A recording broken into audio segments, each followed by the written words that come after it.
जय हिंद साथियों, आप सभी का आपके अपने YouTube चैनल में स्वागत है। दोस्तों, आज हम फिर से आगे की ओर MP प्रेस के लिए GK science current affair class को पढ़ेंगे, जो कि बहुत ही ज़्यादा अहम और महत्वपूर्ण रहने वाली है। तो दोस्तों, वीडियो को अंत तक देखें और पूरा का पूरा लाभ उठाएं कि अपने मध्य प्रदेश की परीक्षा में किस तरह से क्वेश्चन पूछे जा चुके हैं और आगे कैसे पूछे जाएंगे। उन सभी प्रश्नों की संभावना यहाँ पर अनुमानित प्रश्न में लेके आया हूँ। तो दोस्तों, आपके सामने रहा पहला क्वेश्चन। उससे पहले वीडियो को आप लाइक कर लीजिएगा, चैनल पर नए हैं तो चैनल को सब्सक्राइब कर लीजिए, बेल आइकन दबा दीजिए, जिससे कि नोटिफिकेशन आपको सबसे पहले मिलता रहे। तो दोस्तों, मध्य प्रदेश में देवरी घड़ियाल रियरिंग सेंटर जो है वो कहाँ पर स्थित है? तो देवरी घड़ियाल रियरिंग जो सेंटर है वो दोस्तों राष्ट्रीय चंबल अभ्यारण्य में स्थित है। तो आप ध्यान रखना दोस्तों, जो घड़ियाल हैं, घड़ियाल कहाँ पर मिलते हैं? तो घड़ियाल अगर बात की जाए मध्य प्रदेश में, घड़ियाल जो मिलेंगे आपको चंबल नदी में मिलेंगे। दोस्तों, कहाँ पर मिलेंगे? चंबल नदी में। इसलिए आप आराम से आंसर लगा सकते हो यहाँ पर ऑप्शन दूसरा वाला। ठीक है फ्रेंड्स, तो आराम से आप यहाँ पर क्लिक कर दोगे। अगले प्रश्न ये चलेंगे, किस अन्य भारतीय को भारत बटवानी के साथ 2018 का रेमन पुरस्कार जो है वो मिला था? लेकिन यहाँ पर बात कर रहे हैं 2018 की, लेकिन अब ये क्वेश्चन रिपीट होगा नहीं, तो इसलिए यहाँ पर 2018 के ना करते हुए अब हम पढ़ेंगे कि 2022 में मिला है, अभी 23 में नहीं मिला। ठीक है, 2023 का हम डिस्कस कर लेते हैं। तो दोस्तों, 2023 में किसी भी भारतीय को नहीं दिया गया है, लेकिन हम महत्वपूर्ण याद रख लेते हैं। एक पर्यावरण विख्याता हैं जिन्हें पर्यावरणविद कहा जाएगा। तो इंडोनेशिया के पर्यावरण जो विद हैं, पर्यावरणविद, ठीक है दोस्तों, पर्यावरणविद, उनको दिया गया है। उनका नाम जो है मैं आपको बताता हूँ, उनका नाम है गैरी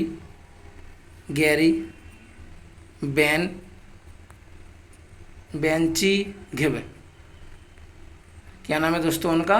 गैरी बेंचीघिब जो हैं 2023 के विजेता हैं। तो पर्यावरणविद गैरी बेंचीघिब जो हैं उनको यह पुरस्कार, रेमन मैग्सेसे पुरस्कार दिया गया है 2022 का। तो ये आपको ध्यान रखना है। 23 में किसी को नहीं दिया गया अभी, लेकिन 2022 का आपको मैंने बता दिया है। 2022 में पर्यावरणविद गैरी बेंचीघिब को दिया गया है, जो कि कहाँ के हैं? अभी मैंने आपको बताया था इंडोनेशिया के। क्लियर दोस्तों, इंडोनेशिया के हैं, इनको दिया गया है। आई होप आपको ये बात क्लियर हो गई होगी। अगले प्रश्न को चलते हैं दोस्तों, ओलंपिक पदक जीतने वाली प्रथम भारतीय महिला कौन थी? तो दोस्तों, यहाँ पर मैं आपको बताऊँ, यहाँ पर आपका सही जो उत्तर होगा कर्दम मल्लेश्वरी। आपका ऑप्शन पहला बिल्कुल सही उत्तर हो जाएगा, कर्दम मल्लेश्वरी। दोस्तों, यहाँ से आपसे एक प्रश्न और पूछ सकता है कि ओलंपिक पदक जीतने वाले पहले भारतीय कौन थे? तो दोस्तों, यहाँ से नहीं पूछ सकता आपसे, बिल्कुल पूछ सकता है। तो आपको ध्यान रखना है, KD यादव जी। कौन? KD यादव जी प्रथम ओलंपिक में पदक जीतने वाले व्यक्ति हैं भारतीय।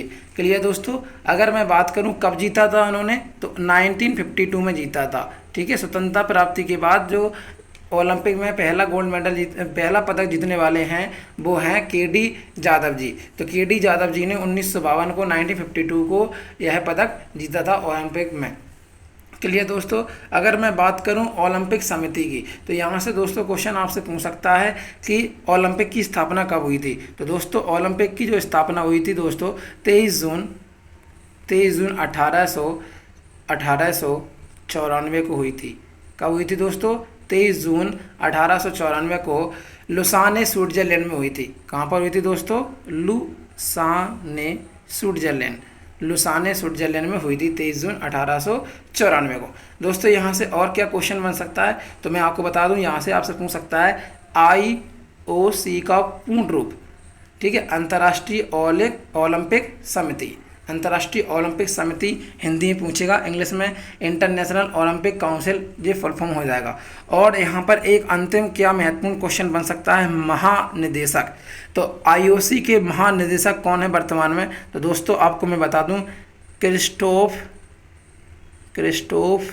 डी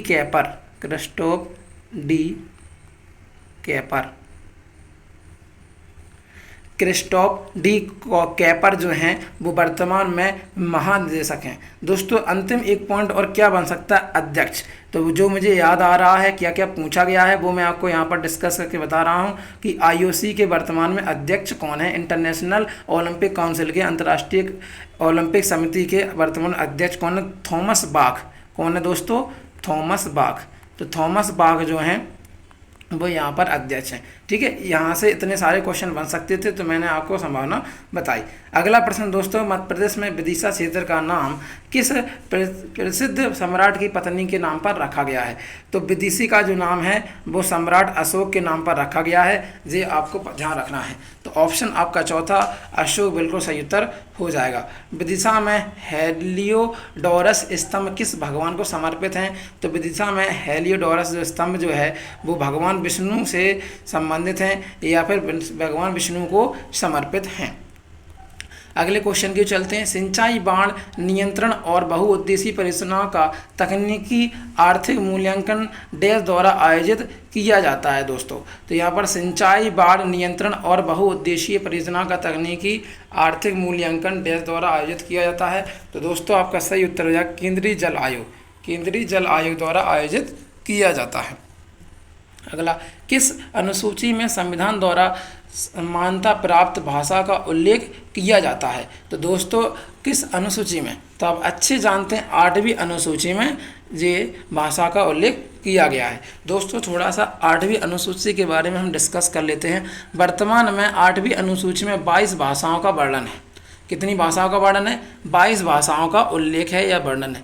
अगर मैं बात करूं जब संविधान बनके तैयार हुआ था और लागू हुआ था उस समय भारतीय संविधान में कितनी भाषाएं थीं? तो उस समय दोस्तों भारतीय संविधान में 14 भाषाएं थीं, जो आपको पता होना चाहिए। अगर बात करें तब से लेके अब तक कितनी भाषाओं को जोड़ दिया गया है? तो दोस्तों 8 नई भाषाएं इसमें ऐड हो चुकी हैं। तो उनको हम डिस्कस कर लेते हैं दोस्तों। 21वां संविधान संशोधन अधिनियम होता है कब? 1967 में। 21वां संविधान संशोधन अधिनियम होता है 1967 में, जिसमें सिंधी भाषा को जोड़ा जाता है दोस्तों। कौन सी भाषा को जोड़ा जाता है? सिंधी भाषा को जोड़ा जाता है। तो आई होप आपको ये क्लियर हो गया होगा कि 21वां संविधान संशोधन 1967 में होता है, सिंधी भाषा को जोड़ा जाता है। अगर और बात करें 7 और भाषाओं को कब जोड़ा गया? तो दोस्तों 71वां संविधान संशोधन अधिनियम होता है 1992 में, 1992 में होता है। इसमें दोस्तों 3 भाषाओं को जोड़ा जाता है। तो कौन कौन सी 3 भाषाएं हैं उनको आप ध्यान से सुनना और नोट भी करते चलना। तो दोस्तों उसमें से एक भाषा रही कोंकणी। दोस्तों कौन सी? कोंकणी। इसके अलावा मणिपुरी। इसके अलावा दोस्तों जो अपनी तीसरी है वो है नेपाली। तो दोस्तों 71वां संविधान संशोधन 1992 में हुआ। इसमें 3 भाषाएं कोंकणी, मणिपुरी और नेपाली भाषा को जोड़ा गया। तो आई होप आपको ये तीनों चीज़ें क्लियर हो गई होंगी। और जो दोस्तों अंतिम में जो हुआ 92वां संविधान संशोधन अधिनियम 2003 में, दोस्तों जब 2003 में हुआ तो इसमें 4 भाषाओं को और ऐड किया गया। तो कौन कौन सी 4 भाषाएं हैं आप हमको कमेंट बॉक्स में छाप के बताएंगे कि कौन कौन सी 4 भाषाएं हैं। उसमें से मैं आपको हिंट दे देता हूं, जैसे कि मैथिली, संथाली, डोगरी जे हैं उसमें जुड़ी हुई हैं। और भी आपको चारों की चारों भाषाओं को आप कमेंट बॉक्स में बताएंगे कि कौन सी 4 भाषाएँ, जिसमें से मैंने कुछ आपको बता दी हैं। अगला प्रश्न है, मई 2018 में केंद्र सरकार ने, ये दोस्तों करंट अफेयर का है थोड़ा सा, इससे संबंधित अभी नहीं बन सकता क्योंकि ये नहीं हो पाएगा। ठीक है, आगे की ओर बढ़ेंगे कि दोस्तों जैसे कि यहाँ पर एक क्वेश्चन था अभी करंट अफेयर में रहा होगा 2018 के, तो आपको बताना है एशियाई विकास बैंक का मुख्यालय कहाँ पर है और स्थापना कब हुई थी। विश्व बैंक का मुख्यालय कहाँ पर है ये भी आपको बताना है।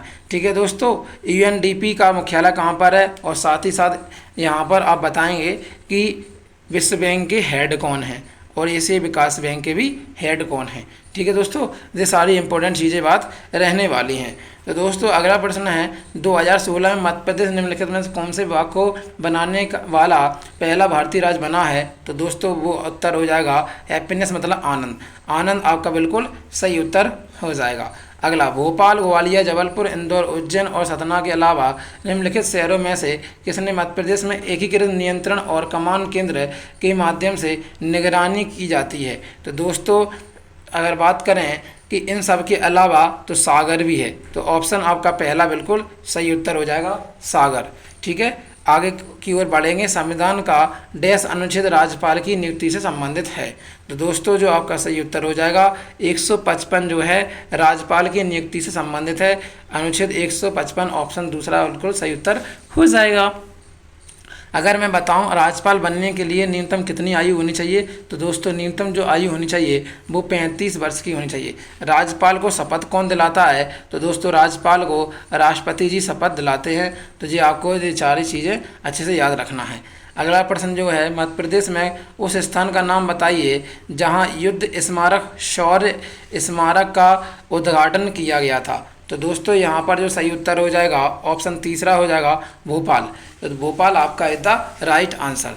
अगले क्वेश्चन के चलेंगे, उस भारतीय खिलाड़ी का नाम बताइए 2014 में भारत रत्न से सम्मानित किया गया था। तो दोस्तों यहाँ पर आपसे प्राचीन पूर्व पूछता रहता है, तो आपको ध्यान रखना है 2014 में किसको, सचिन तेंदुलकर को दिया गया था। इसके अलावा बात करूं 2015 में अटल बिहारी वाजपेयी जी को दिया गया था। किसे दिया गया था? अटल बिहारी वाजपेयी जी को 2015 में दिया गया था। अगर अंतिम में बात करें अभी तक यहाँ पर बात की जाए कि 2019 में अंतिम में किन 3 व्यक्तियों को दिया गया था, तो दोस्तों 3 व्यक्ति रहे निम्नानुसार। तो दोस्तों पहला है प्रणब मुखर्जी, नानाजी देशमुख और भूपेन हजारिका। तो 3 व्यक्तियों को 2019 में दिया गया था, प्रणब मुखर्जी, नानाजी देशमुख, भूपेन हजारिका जो है 2019 में इनको दिया गया था, तब से अभी तक नहीं दिया गया है। अगला क्वेश्चन, भोपाल में किस मस्जिद को मस्जिद के ताज के रूप में जाना जाता है? तो दोस्तों ये भारत की सबसे बड़ी भी मस्जिद है। तो दोस्तों मस्जिद को मस्जिद के ताज के रूप में जाना जाता है, तो ताज उल मस्जिद आपका बिल्कुल चौथा सही उत्तर हो जाएगा। क्लियर दोस्तों। अगले क्वेश्चन की ओर चलते हैं, निम्नलिखित में से कौन सा युग्म सही नहीं है? दोस्तों यहाँ पर बताना है कि कौन सा युग्म सही नहीं है। ठीक है, ऐसा नहीं है, इसमें कहा गया है कौन सा करेक्ट है, यही तो ध्यान रखना होता है एग्जाम में। तो कौन सा युग्म सही है जो आपको बताना है। तो मैंने आपको पिछली वीडियो में बताया है, उत्तर अंडमान द्वीप पर स्थित सैडल पीक जो है अंडमान निकोबार द्वीप समूह की सबसे ऊंची चोटी है और जो उत्तर अंडमान द्वीप पर स्थित है। तो ऑप्शन आपका चौथा बिल्कुल सही उत्तर हो जाएगा। निम्नलिखित में से किसे भारतीय योजना प्रक्रिया के प्रथम ब्लूप्रिंट के रूप में जाना जाता है? तो प्रथम ब्लूप्रिंट के रूप में जाना जाता है ऑप्शन चौथा विश्वेश्वरैया योजना, ऑप्शन आपका चौथा बिल्कुल सही उत्तर हो जाएगा। ठीक है दोस्तों, बॉम्बे योजना को हम टाटा बिरला योजना के नाम से भी जानते हैं, जो कि 1944 में आई थी। ठीक है दोस्तों, ये भी क्वेश्चन पूछा जा चुका है, आपको ध्यान रखना ही है। अगले क्वेश्चन की ओर चलेंगे जो कि बहुत ही इम्पोर्टेंट है। 2018 में अंजिल इला मेनन को मध्य प्रदेश द्वारा दिया गया दृश्य कला के लिए प्रतिष्ठित पुरस्कार जो है वो कौन सा था? तो दोस्तों यहाँ से भी क्वेश्चन पूछेगा, तो यहाँ पर जो सही उत्तर हो जाएगा वो कालिदास सम्मान हो जाएगा। तो मैंने आपको पिछली वीडियो में बता के रखा है कि 2022 में और 2020 में किसे कालिदास सम्मान मिला था। तो दोस्तों आप पुरानी वीडियो को देख के हमारे अभी इसमें कमेंट बॉक्स में कमेंट करेंगे, कमेंट बॉक्स में कि क्या क्या आंसर थे। 2022 में कालिदास किसे दिया गया सम्मान और 2020 में किसे दिया गया था, जो कि आपकी परीक्षा में आएगा। जैसे कि अगर बात की जाए कि यहाँ पर जो चारों के चारों ऑप्शन दिए गए हैं, जो चारों के चारों अवार्ड जो है मध्य प्रदेश में ही दिए जाते हैं, ये भी आपको ध्यान रखना है, क्योंकि आपसे क्वेश्चन में पूछता है कि निम्नलिखित में से कौन सा पुरस्कार मध्य प्रदेश सरकार द्वारा नहीं दिया जाता है। तो चारों के चारों पुरस्कार मध्य प्रदेश सरकार के द्वारा दिए जाते हैं। इसके अलावा बात करें तानसेन पुरस्कार भी मध्य प्रदेश सरकार द्वारा दिया जाता है, लता मंगेशकर पुरस्कार मध्य प्रदेश सरकार दिया जाता है, और कुमार गंधर्व जो है वो भी दिया जाता है।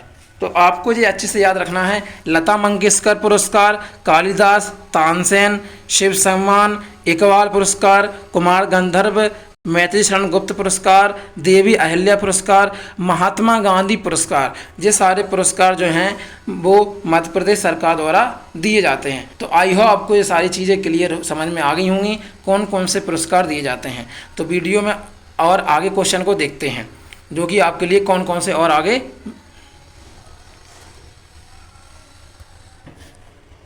जैसा कि दोस्तों यहाँ पर आप देखेंगे कि अफ्रीका में यहाँ पर बात कर रहा है कि अफ्रीका में पर्वत किलिमंजारो। ठीक है दोस्तों, किलिमंजारो की बात करें तो किलिमंजारो जो है वो कहाँ पर है? तो अफ्रीका में जो किलिमंजारो है वो तंजानिया देश में है दोस्तों। कहाँ पर है? तंजानिया देश में है। तो ये भी आपको अच्छे से याद रखना है। लेकिन और भी जो चीज़ इसके संबंधित है अब वो अपने काम की नहीं रही है। भारत का प्रथम औद्योगिक नीति बयान टेस रूप में जाना जाता है। तो भारत का प्रथम औद्योगिक जो बयान है वो दोस्तों औद्योगिक नीति संकल्प 1948 आपका सही उत्तर हो जाएगा। ठीक है दोस्तों, तो ऑप्शन आपका दूसरा बिल्कुल सही उत्तर हो जाएगा। इंडस्ट्रियल पॉलिसी रेवोल्यूशन 1948, औद्योगिक नीति संकल्प 1948 आपका बिल्कुल सही उत्तर हो जाएगा। अगला क्वेश्चन, मध्य प्रदेश में किस स्थान पर नर्मदा नदी के संरक्षण के लिए नमामि गंगे नर्मदे सेवा यात्रा रोड मैप आयोजित किया गया था? तो दोस्तों अमरकंटक बिल्कुल सही उत्तर हो जाएगा। अमरकंटक जो है वो उत्तर प्रदेश में नहीं, मध्य प्रदेश में ही है, आपको ध्यान रखना है। और कौन जिले में है? तो दोस्तों अनूपपुर जिले में, ये भी आपको ध्यान रखना है। अमरकंटक से ही कौन सी नदी निकलती है? धुआंधार जलप्रपात से होते हुए तो नर्मदा नदी निकलती है, ये आपको पता ही होना चाहिए। अगले क्वेश्चन के चलेंगे। पेनिनसुलर प्लेट्यू मतलब है प्रायद्वीपीय पठार की सबसे ऊंची चोटी अनाईमुड़ी निम्नलिखित में से किस पहाड़ी पर स्थित है? तो दोस्तों आपसे पूछ रहा है प्रायद्वीपीय पठार की सबसे ऊंची चोटी अनाईमुड़ी जो है वो कहाँ पर है? वो दोस्तों केरल में अन्नामलाई पहाड़ी पर स्थित है। तो ऑप्शन आपका पहला सही उत्तर हो जाएगा। ठीक है दोस्तों, ये आपको ध्यान रखना है। और मैं बता दूं आपको दक्षिण भारत की सबसे ऊंची चोटी भी यहाँ पर अनाईमुड़ी ही है। ठीक है, ये भी आपको अच्छे से याद रखना है। अगर मैं बात करूँ दूसरी सबसे ऊंची चोटी दक्षिण भारत की कौन सी है, तो आपको ध्यान रखना है दोदा बेटा दूसरी सबसे ऊंची चोटी है। अगर मैं बात करूँ नीलगिरी, कार्डामम और अन्नामलाई, तीनों की तीनों जो पहाड़ियां हैं वो केरल राज्य में स्थित हैं। अगले क्वेश्चन की ओर चलते हैं जो कि आपके लिए बहुत ही उपयोगी रहने वाला है। ठीक है, राष्ट्रीय विकास परिषद के बारे में सही कौन सा कथन है? तो दोस्तों राष्ट्रीय विकास परिषद की स्थापना 1952 में की गई थी। 100% राइट आंसर। तो ऑप्शन आपका पहला ही सही उत्तर हो जाएगा। ठीक है दोस्तों, हम चलेंगे आगे की ओर। भारत में चीता को पुनः पेश करने की रिपोर्ट के तहत मध्य प्रदेश में कौन से स्थल को उपयुक्त रूप से सिफारिश किया गया था? तो दोस्तों कौन से अपने अभ्यारण्य में चीता को पुनः लाने की बात की गई थी? तो नौरादे अभ्यारण्य। दोस्तों कौन सा? नौरादे अभ्यारण्य आपका पहला बिल्कुल सही उत्तर हो जाएगा। अगले प्रश्न की ओर चलते हैं। अगला प्रश्न जो है, मानस राष्ट्रीय उद्यान किस राज्य में स्थित है? तो एक सींग वाले गेंडा हाथी के लिए फेमस है। तो आपका जो सही उत्तर हो जाएगा, राइनो के लिए जो प्रसिद्ध है, असम बिल्कुल सही उत्तर हो जाएगा। अगला क्वेश्चन जो है बहुत ही ज़्यादा इम्पोर्टेंट है, आप अच्छे सुनना ध्यान से। उस राष्ट्रपति का नाम बताइए जो संसद में एक बिल वापस करने के लिए राष्ट्रपति की शक्ति का उपयोग करने वाले पहले व्यक्ति थे।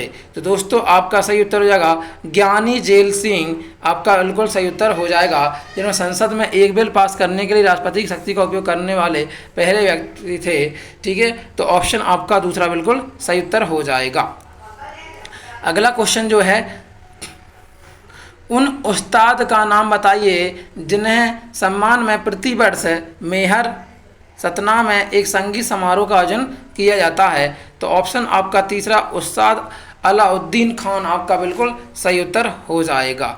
अगला क्वेश्चन, किस उद्देश्य के लिए नीति आयोग द्वारा नियमित का गठन किया गया था? तो दोस्तों आपका जो सही उत्तर होना चाहिए, ऑप्शन आपका कौन सा सही होना चाहिए? ऑप्शन आपका कौन सा? तीसरा वाला सी आपका बिल्कुल सही उत्तर होना चाहिए, जो कि कह रहा है कि राज्य शासनों की प्रशासनिक विकास और कानूनी संरचना को सुव्यवस्थित करना इसका उद्देश्य है नीति आयोग का। अगला क्वेश्चन, मध्य प्रदेश के निम्नलिखित में से किस जिले को EPRIS परियोजना के तहत इसरो द्वारा चयनित नहीं किया गया था? तो इंदौर शहर था। अगला बहुत ही ज़्यादा इम्पोर्टेंट, मध्य प्रदेश का GI टैग जो फेमस चीज़ होती है वो कौन सा उत्पाद नहीं है? तो दोस्तों अगर बात करें दतिया और टीकमगढ़ के बेल मैटर बेयर जो है वो बिल्कुल सही उत्तर हो जाएगा, ये हैगा GI टैग में। ठीक है, अगर बात करें रतलामी सेब, ये भी बिल्कुल सही है। झाबुआ का कड़कनाथ काला चिकन मीट ये भी है, लेकिन मोलेला किले वर्क लोगो जो है ये नहीं है। तो यहाँ पर ऑप्शन के हिसाब से आपका क्वेश्चन का आंसर दूसरा बिल्कुल सही उत्तर हो जाएगा। आई होप आपको दोस्तों वीडियो अच्छी लगेगी तो वीडियो को लाइक करें, चैनल को सब्सक्राइब करें अगर चैनल पर नए हैं। तो आज की क्लास को हम यहीं तक रखते हैं। जय हिंद, वंदे मातरम दोस्तों।